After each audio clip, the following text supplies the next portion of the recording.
Hello, everybody. Good evening. Hope everyone is doing well. Very excited to see you guys here with us today, joining us on our annual Formathon program. As the image just showed, my name is Leal El-Hadi. I'm the Executive Director of FinTech Cadence, and I'm going to be guiding you through this evening of excitement and celebration of culmination of our Formathon program. The evening program, a welcome introduction to what you guys are going to be going through. We're going to quickly touch base on what the Formathon journey has been like for the participants over the last month. I'm going to be very excited to welcome our sponsors who will be announcing our winners and the challenge that they've been working on, as well as introduce their organization. We're going to close off with a wonderful session. I'm going to introduce you to a few events that are coming up, so be on the lookout for that. And then, of course, all of this is going to be ending with a networking opportunity, so that hopefully you guys are able to connect with some of the participants of the program, some of the sponsors, and some of the industry experts and community members of FinTech Cadence. So let's get straight into it. At this point, if you don't know who we are, I'm very happy to introduce you to FinTech Cadence. Our organization is a nonprofit organization based in Montreal, but is focusing on developing the FinTech ecosystem across Canada.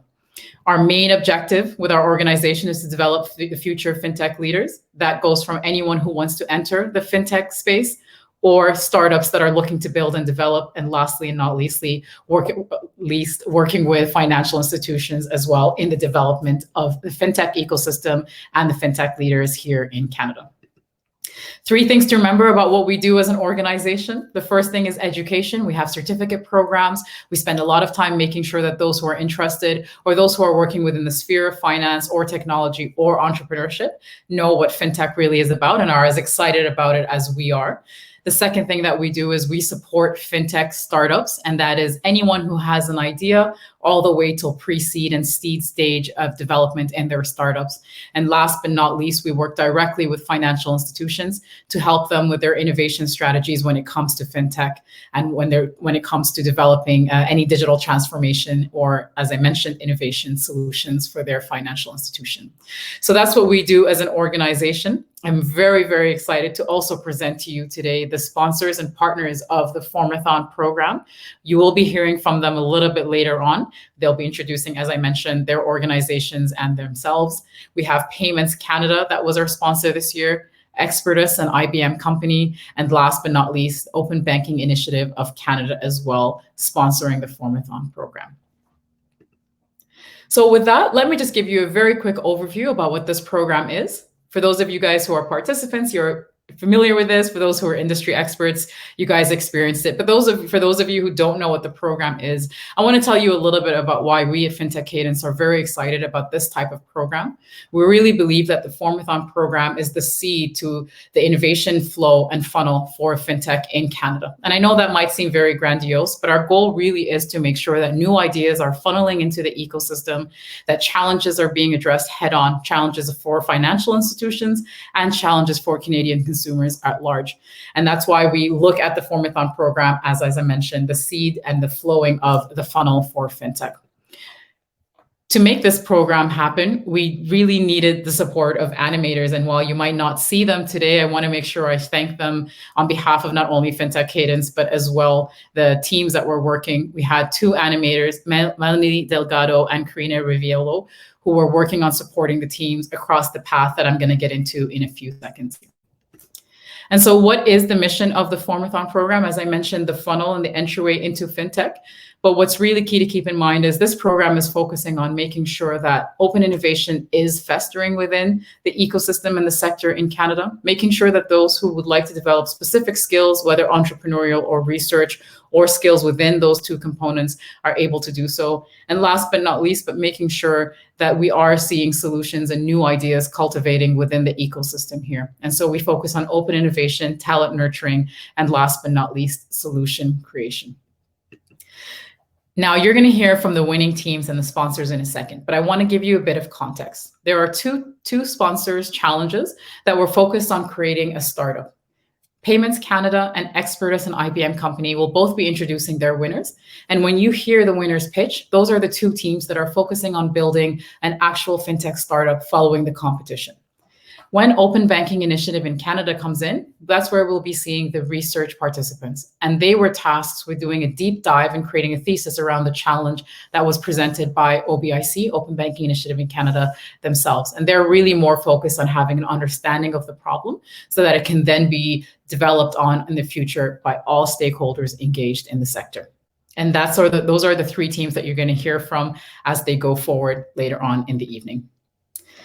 I want to say a big thank you to all of our industry experts. Our secret sauce in FinTech Cadence really is the time and effort and energy that these industry experts spend with not only early stage ideas such as the Formathon, but all of our programs. And so it's only right that we thank them for all of the evenings they spent with us and all of the Saturdays that they came in and to talk to our teams and to help guide them, and all of the outside mentorship that they also provided to all of our teams here today. So thank you to those of you who are here today that are industry experts. For anyone that wants to get engaged with a FinTech ecosystem, whether you're very familiar with FinTech, whether you have a specific skill, or whether you really like coaching individuals and teams, we are always looking for new industry experts. So feel free to reach out to us and let us know that you're interested to be an industry expert. You should see on the chat as well a link that will be shared for you to showcase your interest to us, and a member of the FinTech Cadence staff will be reaching out to you very shortly. With that also being said, the chat is live. Make sure you guys let us know your thoughts. Let us know who's here today. Let us know what you guys are enjoying. And we'll also be sure to connect with you guys and engage with you, not only in the chat, but in upcoming events as well. So we've talked a lot about the Formathon program. What are the teams that are going to be presented here today going to be winning? Well, I'm very excited to announce that all three teams today will be winning a $5,000 cash prize. I can say, having guided them throughout the last month or so, that they are very deserving of this, if not more. But we are very excited to be able to do so. And we're only able to do so because of the sponsors that I mentioned earlier on today. So to all the winning teams, before you're announced, I just want to say, I hope you guys enjoyed this cash prize to help you guys go forward. So without further ado, the reason why you guys are all here, the mandators, the sponsors that I mentioned earlier will be, I'll be introducing them. And like I said, they will not only be introducing their organization, they will subsequently be introducing the challenge and the winners. Following that, the winners will be coming in to pitch their team and their ideas so that you guys are all familiar and aware of who has won. So without further ado, first on the stage, I would love to welcome Tony from Payments Canada, who will be presenting the Payments Canada Challenge.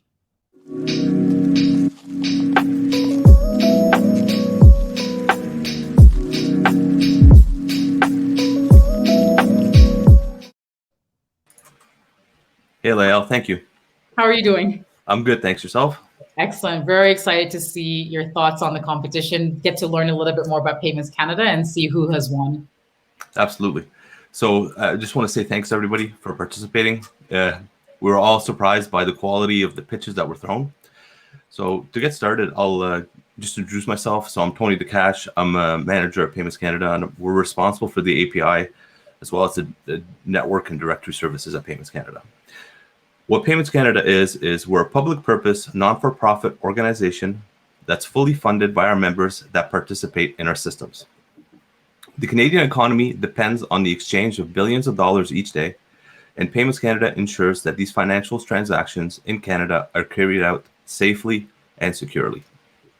We underpin the Canadian financial system and economy by owning and operating Canada's payment, clearing, and settlement infrastructure, including associated systems, bylaws, rules, and standards. Our retail system is where the vast majority of day-to-day Canadian commerce is cleared by our financial institutions. Just to give you an example, in 2019, we cleared and settled a total of 8.3 billion transactions, totaling $55 trillion. We averaged $218 billion each business day. The way we look at it is the less Canadians notice payments, the better. Payments must always remain safe and secure. So our challenge, as outlined, it's essentially to innovate within the payment space with the new technologies that are available to us and are coming down the pike, such as the real-time rail and those kinds of things. We wanted to present it to be able to foster innovation, identify new opportunities, improve business automation, and the predictability of cash flow. And I think with all the pitches that we saw today, we've definitely achieved that. Before we announce the winners, I just want to give a big shout out to all the teams Thank you very much. We were very surprised with all the solid pitches, and we're blown away, to be quite honest with you. Also want to thank FinTech Cadence. It's been fantastic. The relationship's been great, and we're really happy with the support we've received. This was a very difficult decision. We went back and forth quite a bit, but I'll just come out and say it. So the two runners up for us were Calsa and Amigos, and the winner was Web App Tiji. And the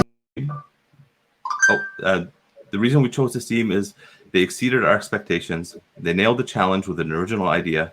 They made great use of our API portal. They validated and solutioned the product well, and they nailed it with the presentation. It was a fantastic presentation. So thank you again. I hope to stay connected with everybody through LinkedIn, and I'll just hand it over to Web Aptiji. Thank you.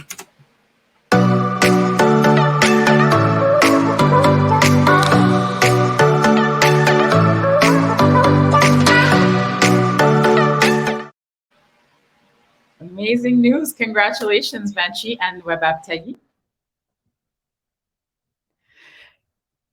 Yes, Vanchi, you're on mute. This is the joys of doing the remote. Oh, sorry. Yeah, thank you very much for the exciting news. We are very happy to hear the news.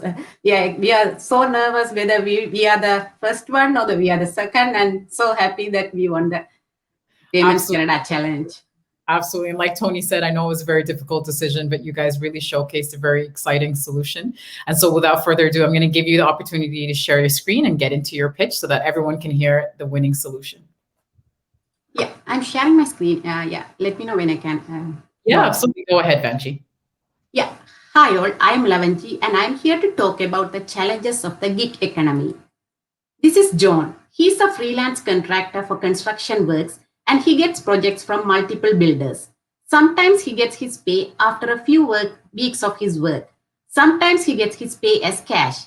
He likes to get the payment on the same day he finishes his work, and he prefers it via a traceable payment method instead of cash. John is not alone. Similar to him, the pandemic has fueled more gig workers in Canada, and there are more than 10% of adult Canadians participate in the gig economy now. And it is forecasted to highly increase in the coming years. We interviewed few of the gig workers regarding their challenges. Some of the testimonials are listed here and some are in the appendix. The key pain point of the gig workers is related to the current payment solution, which lacks sufficient speed, accuracy, and traceability. Lack of perks and benefits for gig workers increases the stress level of those workers, and they become more demotivated and less productive over the course of the work. Moreover, happiness of the gig workers depends on how well they are engaged and how well their needs are met. We as gig incentives rectifies the pinpoints of our customers in a more innovative and dynamic manner.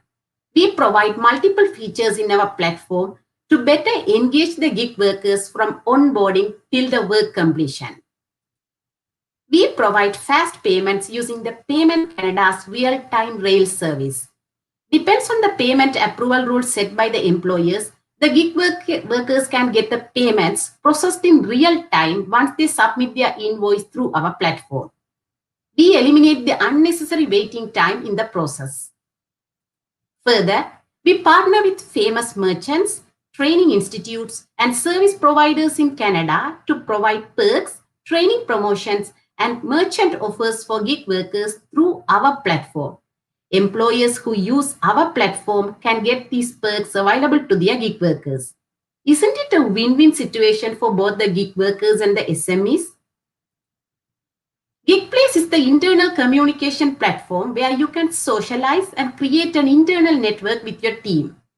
The employer can post new job postings here so that the internal worker gets the information first. Further, it can be used as the stress buster to facilitate worker engagement sessions, events, and competitions. Some additional features are included in the appendix section. SMEs can purchase any of the 4 plans from our platform, such as pay-per-use model, standard plan, premium plan, and premium plus plan. They can onboard their gig workers from any of these plans. The subscription can be on a monthly or annual basis.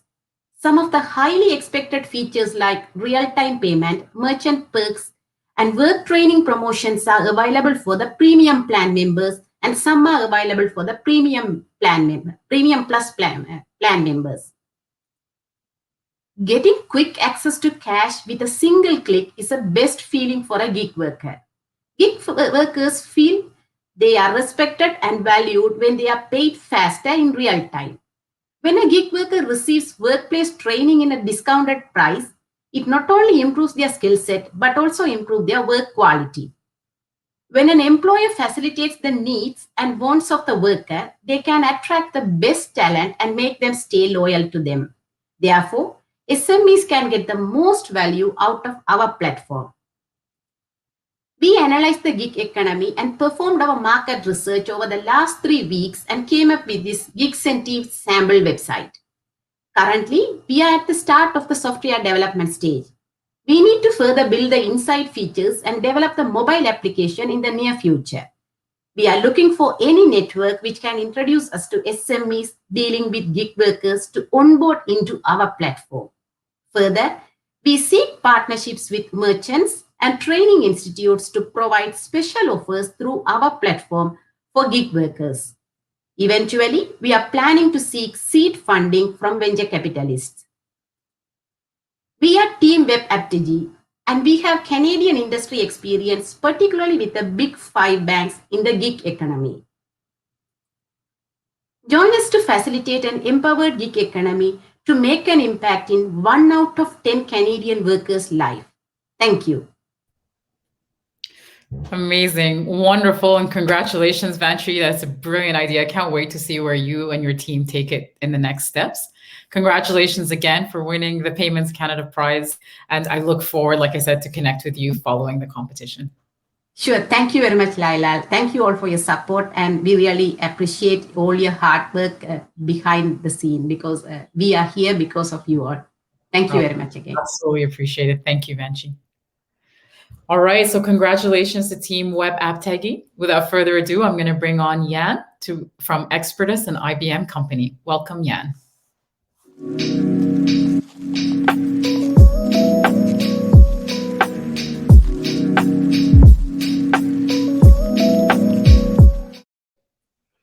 Hi, Jan. How are you?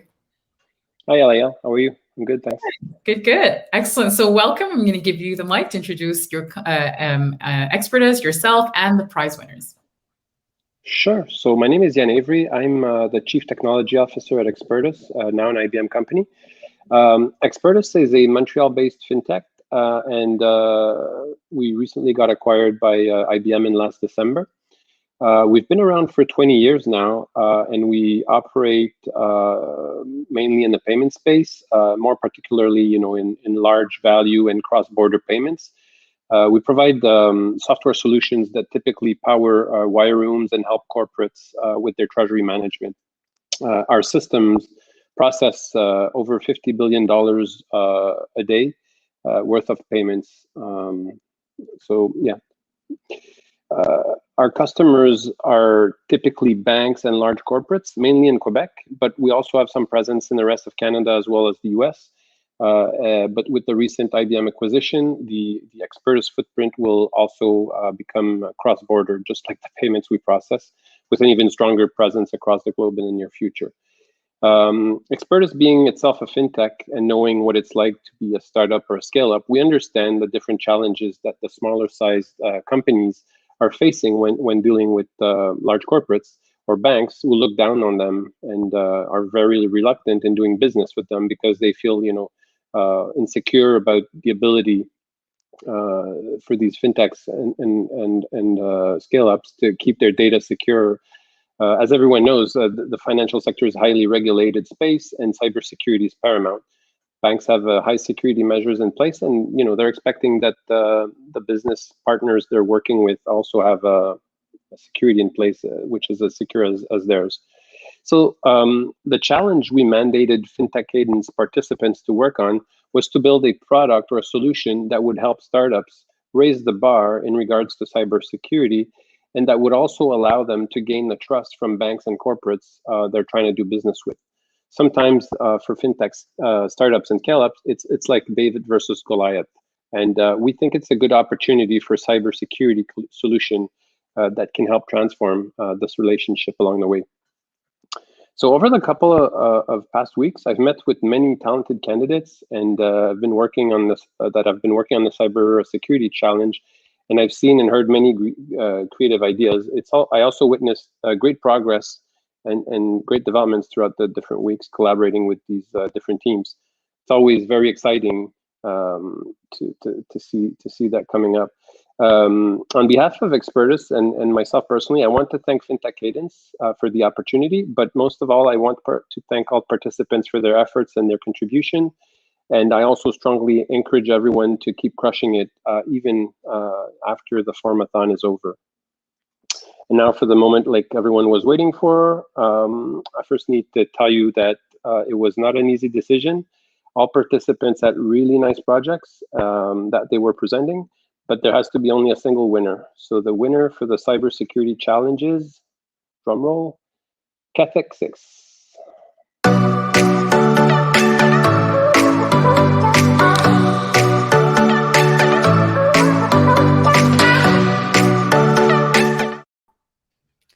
Hi.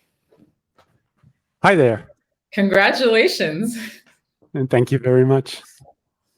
It feels really great to be here. Yes, Congratulations.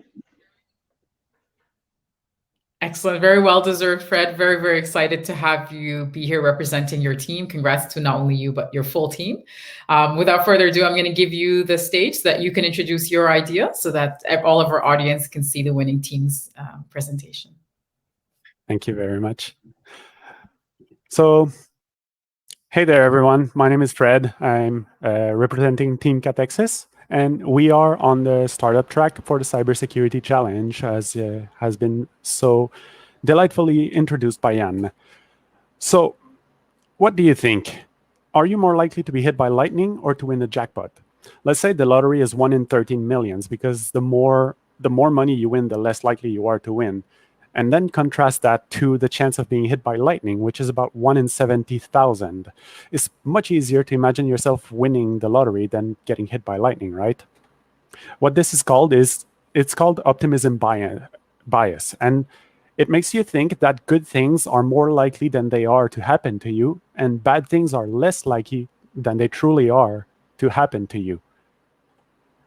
And as this relates to info security, cyber psychologists call this the cybersecurity paradox. All the time you get told that it's important, that security is important, it's potentially devastating, and it's scary. But all that does is it makes you evade the problem, makes you say it's not going to happen to me. Why? I didn't need MFA until now, multi-factor authentication. So why do I need it all of a sudden? And that's damaging to the tech industry credibility. So what we propose is a reset, a cognitive reframing. We want to take a modern approach to an urgent and important issue, because the more you wait, the more problems pile up.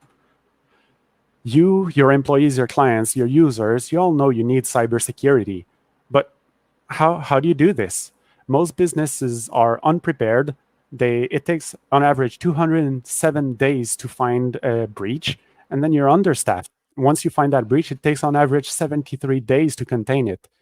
And the problem is underspecified. Like, you have the documentations, but there's no solution in them. Statistically, there's 70% of organizations that lack the skills required to be compliant with those documents. And even worse than that, 61% of experts think the pool of candidates is unqualified for this. So that leaves a very small percentage of organizations that are actually doing a good job of this. But there's even more problems. Systems are archaic, antiquated, and we still use email. Active software currently still uses old libraries and old methodologies, and adoption of zero trust models is very slow. And that makes social engineering a devastating point of entry. Even for businesses that work hard to improve and mitigate risk of malware, ransomware, breaches, Services exist for them, but they are alienating. There's technical jargon, schemas, long documents, bureaucracy. They're scary. They use attack vectors as selling points, and they tell you you don't know who your attacker is, and they just try to scare you into buying their product. And all that fear drains your energy. And they're opaque. It's complicated. There's a very low market penetration. There's no pricing list, and it's mostly a human-driven business. So we want to avoid this. This, funny enough, is the simplest graph we could find about governance, risk, and compliance. The source is at the bottom on the right if you want to go find it. Compliance and regulations are confusing, convoluted, and complicated, but also there's so many of them: HIPAA, GDPR, PCI, NIST, and over 9,000 ISO standards. There's just too many to count. So instead, we want to focus on what's essentials for startups and scale-ups. You can either be proactive or reactive. We want to be both. So we have a consistent overwatch on your business, and we use technographic discovery approach to constantly monitor and find new things to analyze in your business.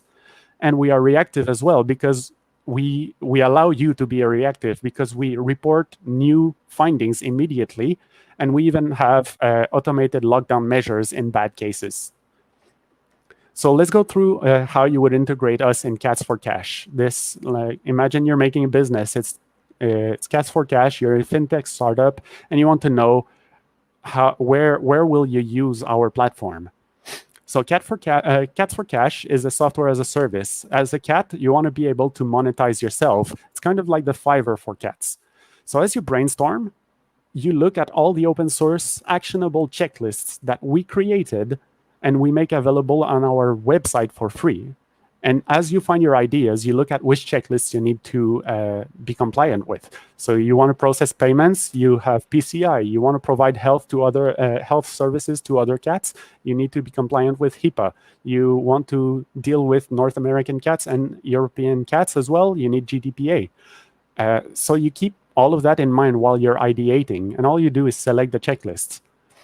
Then, as you start working on your MVP, you go on our platform, and every time you use a new technology, you add a component as a high-level thing. So, for example, AWS or an Office network or Active Directory, and our AI will work to create your business technological topology and give you a visual representation of its finding. But here comes the goodies. There's no humans.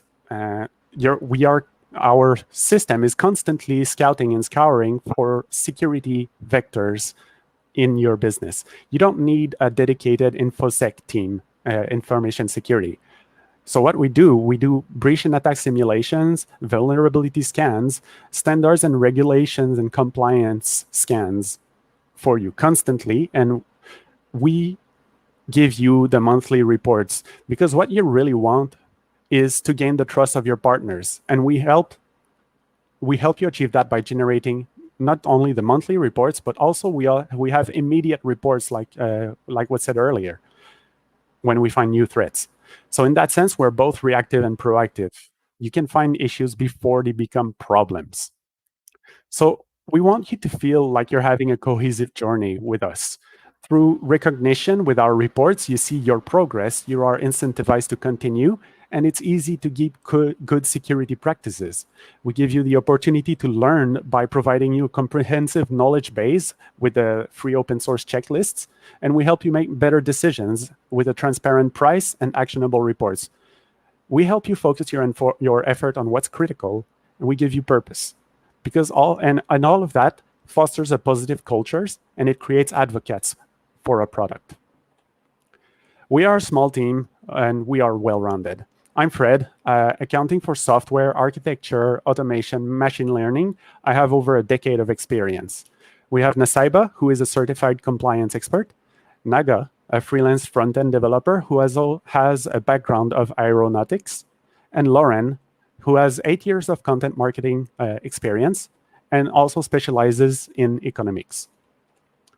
We want experts and non-experts alike to be included, and we want the field to be diverse. We have a very strong business plan, and we're ready to make this real. Thank you for your time, and thank you for listening. That is amazing. Congratulations, Team Katasis.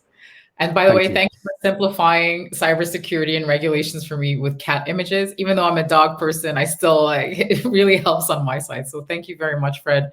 I can see why you guys won. I know Jan said the deliberation was difficult, but I'm very excited for you guys, and congratulations on winning the $5,000 cash prize. Thank you so much. Absolutely. All right, guys, one more team to go. So you just saw the two startups that were pitching from the startup track. I'm now going to be introducing the research track and the sponsors that were sponsoring that specific challenge. So without further ado, I'm going to invite Roy and Bhupinder from Open Banking Initiative of Canada.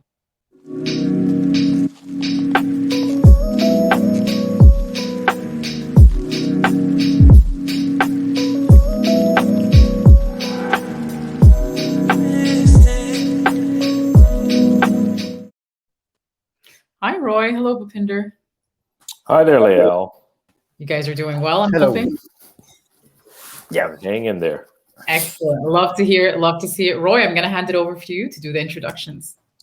Thank you, Lael. Good evening, everyone.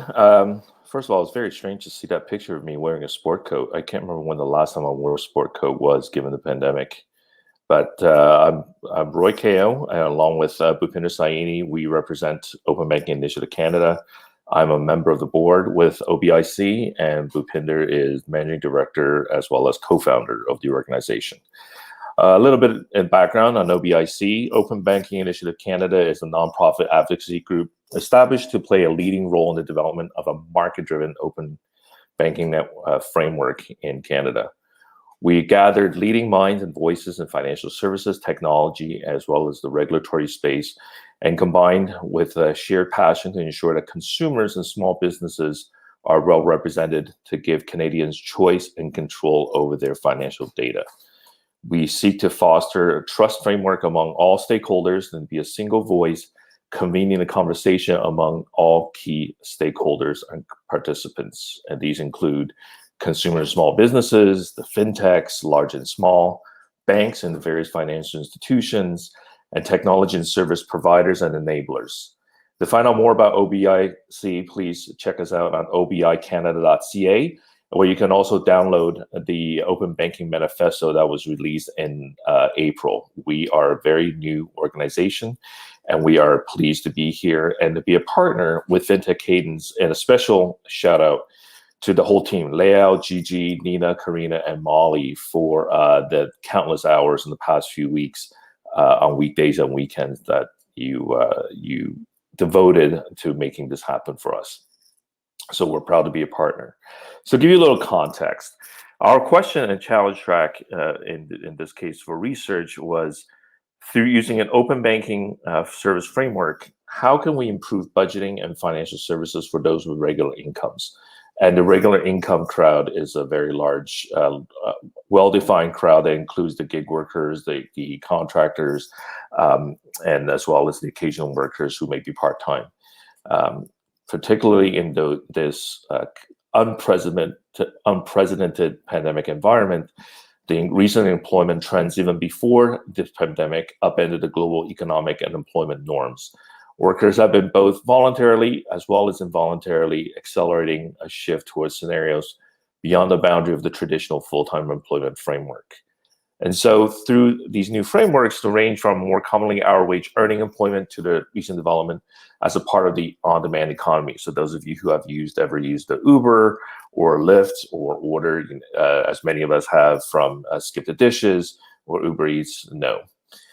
How can these new possibilities promised by an open banking framework or system of services allow innovative banking and financial services to be adapted for the needs of these new regular income earners? So that's the question that we're hoping to answer.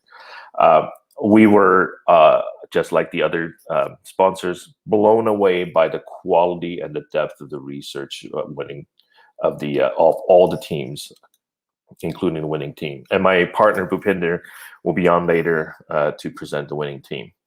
What was interesting, it was that through though the 5 teams that participated all took somewhat different approach and angles into the idea of open banking as applied to the gig economy, there were some interesting shared findings that came out from their presentations.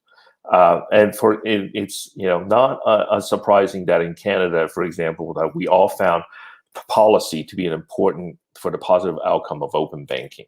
And so the government participation, whether through policy guidance or legislative guidance, will going to be important.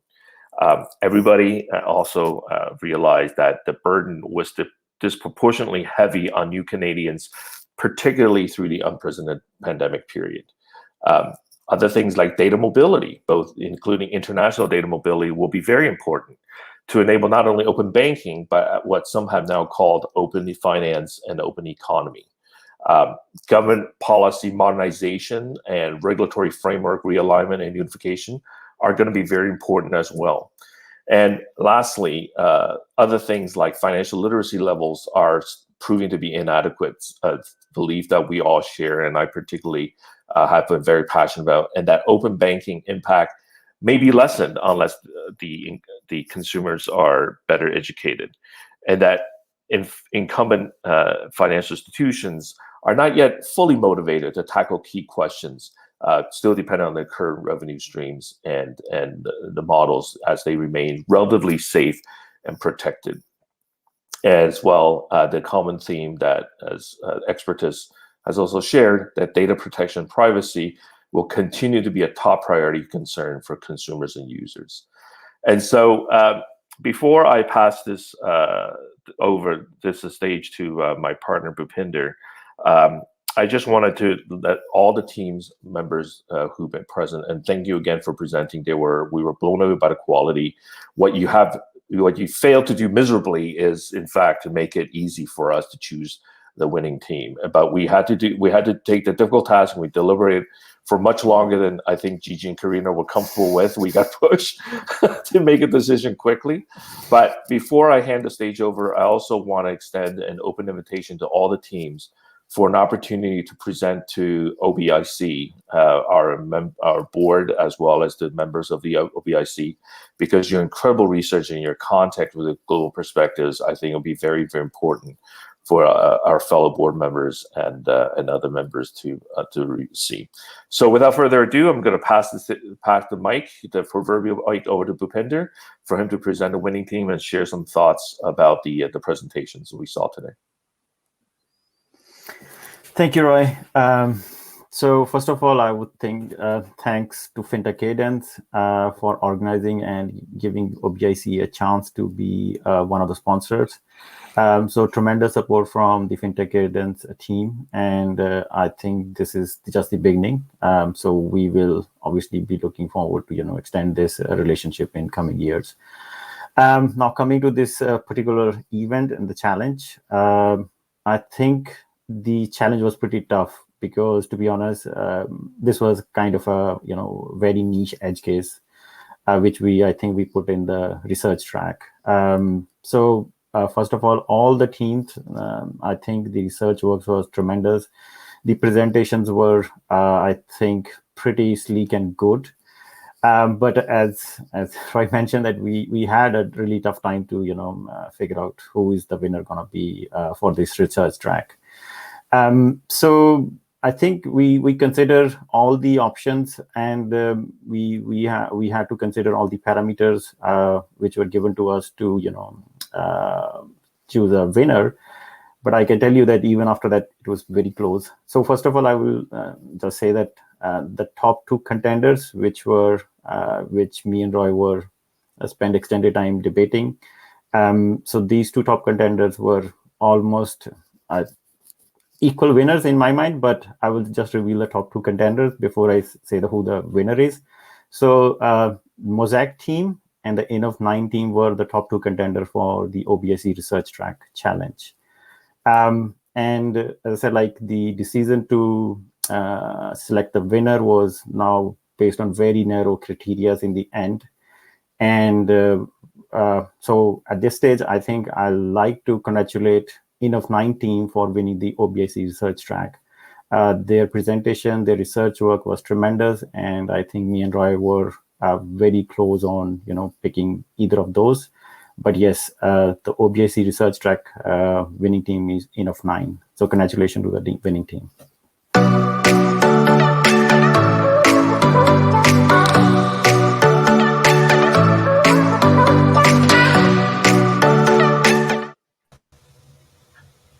Hi, guys. Hi. Hello. Congratulations. Congratulations. Thank you. Very excited. Very, very excited. Holly and Chris, we'll get into celebrations, but right off the bat, why don't we hear this winning pitch and see what you guys have been able to research on one of the hottest topics in fintech in Canada? For sure. Great. So yeah, as we said, we're N of 9, and we were tackling the open banking problem. So if we move on, just to introduce the three of us. We all met at graduate school here in Toronto, and we've been friends for quite a while. And all of us have kind of a unique background in financial service. I'm kind of a regulatory person. Chris is more of a products and strategy, and Siddhartha is our data guy. So when we looked at this prompt, sort of three things really stuck out to us. So it was open banking, budgeting and services, and irregular incomes. And these are sort of the questions that we tried to solve through our approach. And when we looked at it, honestly, this struck us as more of a case study in need of a framework for analysis. And as an ex-consultant myself, like that's naturally where my head goes. So we made a three-pronged framework. Basically, who are the users? So in this case, irregular income, people with irregular incomes, what are their needs? And how can a regulatory framework and a market shift to meet their needs? And the reason we chose a framework was because Canada is so new to its journey in open banking. We thought that this is something that could be applied over and over again to multiple groups within the economy to really understand what kind of system we want to build here in Canada. So the regulatory, in terms of regulatory landscape, we basically have three choices that you can see on the screen. You can be a data principle focused jurisdiction, you can be a competition focused jurisdiction, or economic development focused. And Canada hasn't quite picked a lane yet, so this is something we took into consideration as we were evaluating our folks with irregular incomes. Chris, do you want to pick it up? So like Roy said, irregular incomes, it's a really big and broad umbrella when it comes to looking at the Canadian labor market. We made a conscious decision to look at gig economy workers and freelancers, mainly because they're kind of two sides to a similar coin, in the sense that although both fall under the umbrella of irregular income, the financial outcomes that they're typically dealing with are different. So we wanted to identify points of commonality as well as points of difference when it comes to interacting with financial services.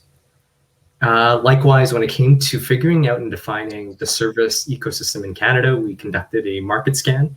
Quick summary, there really isn't that many products available to folks with irregular incomes. Predominantly, you still need to have a full-time job and a Canadian credit history to be eligible. Conducted a design thinking workshop, which then was used to inform our pain point categories. And again, the pain point categories by no means is holistic, but it really does cover the top of mind issues that we felt were relevant to developing a matrix that Holly can speak more to about. Yeah, so what we did with these pain points, and these again are specific to folks with irregular incomes, is we plotted them along an axis of impact to user and the actual feasibility of getting them done. And when we went through a design thinking workshop to really pick out of these pain points, what are the things that are actually most important to, our food delivery friend Bilal or our designer friend Stella. And in Bilal's case, we found that the biggest issue for him was that there was non-existent or poor fit products. And for Stella, it was that there was fragmented or bad documentation, which made it harder for her to file taxes and get her return in the end.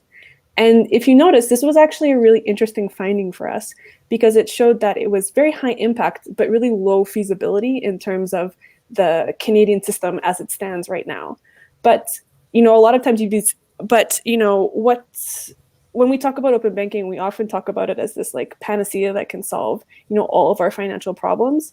But if you look over to the top right of the matrix, you can see that a lot of these things up here can actually be accomplished, by fixing or nudging the system we have now in very minute ways, or in a way that open banking is more supportive of rather than a solution to.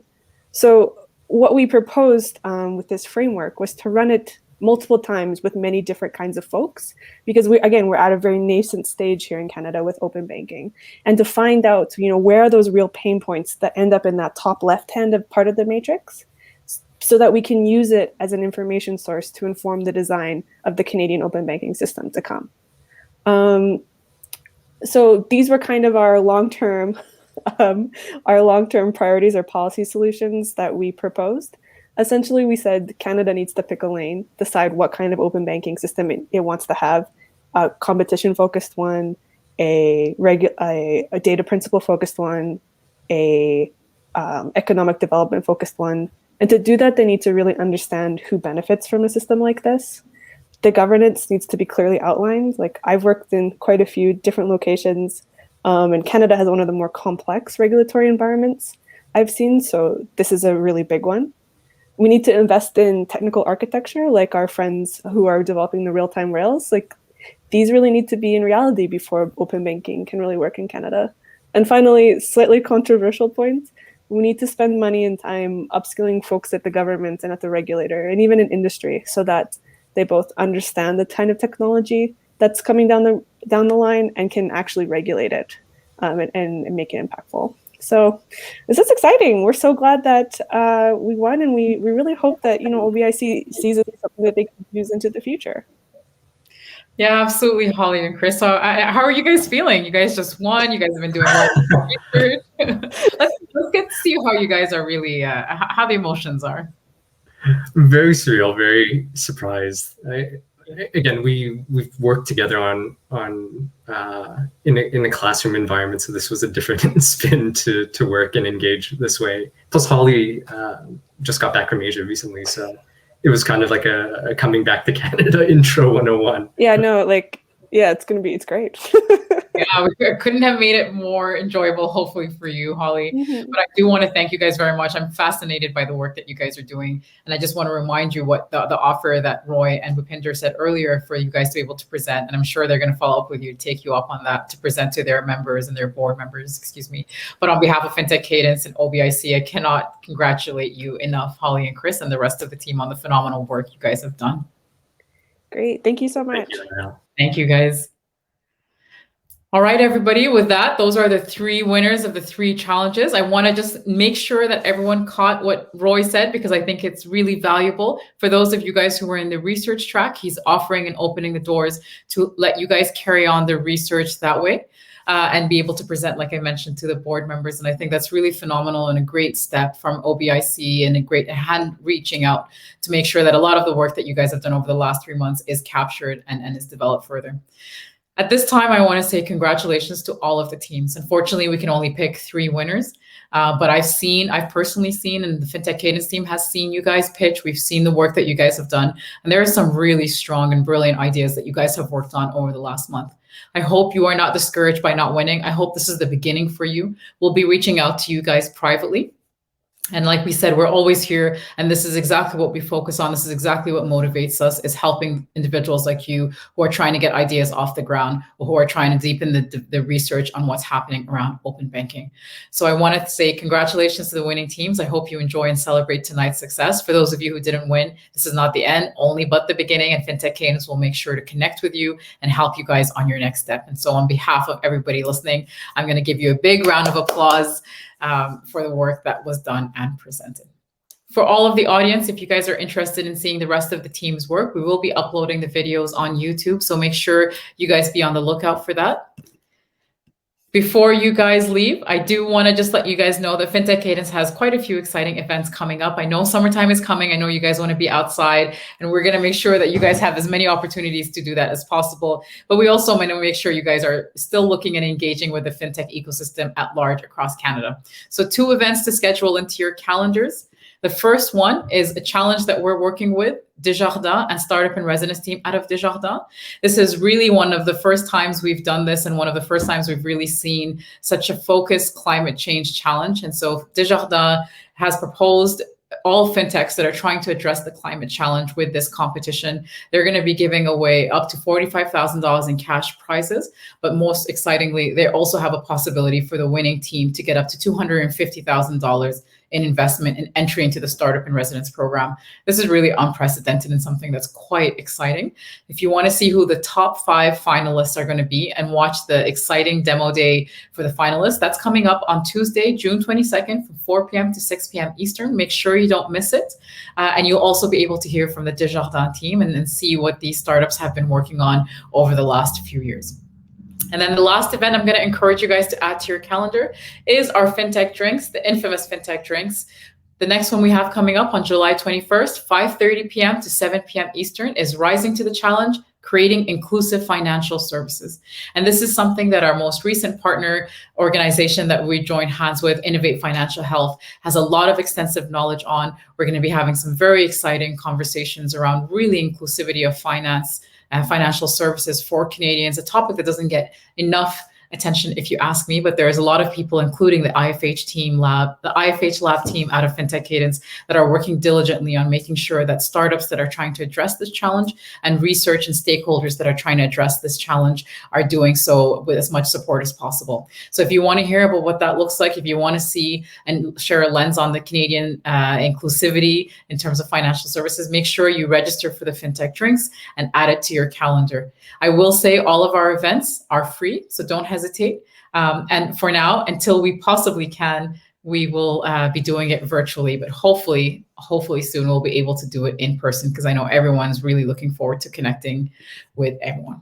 I want to take this chance to thank all of the participants again for all of your hard work. I really cannot put too much of a light there. You guys really came in every Saturday, every Wednesday evening on top of everything you had going on. And we have been absolutely outstandingly surprised by all of the pitches that we saw today. And as you saw from every sponsor that came in, they were all blown away. So I want to thank you guys very much for that. To our sponsors, thank you for supporting us. It really is important that we work with organizations like you to be able to push the FinTech conversation forward, to push the ecosystem forward with new ideas. And so your sponsorship and your engagement is invaluable to us. And last but not least, I want to thank our industry experts for coming in, guiding the teams, and opening up their hours and time to coach them throughout the program as well. We're not done. We have our networking event happening now. So if you guys want to network, have a bit of energy to meet a few of the participants, industry experts, and sponsors, I encourage you to stay on. We'll be opening the network soon. And with that, on behalf of FinTech Cadence, thank you all very much for attending, for listening. Congrats to the winners, congrats to the teams, and hope to see you in the final pitch this Tuesday for Desjardins FinTech Climate Challenge. Have a wonderful evening, everybody.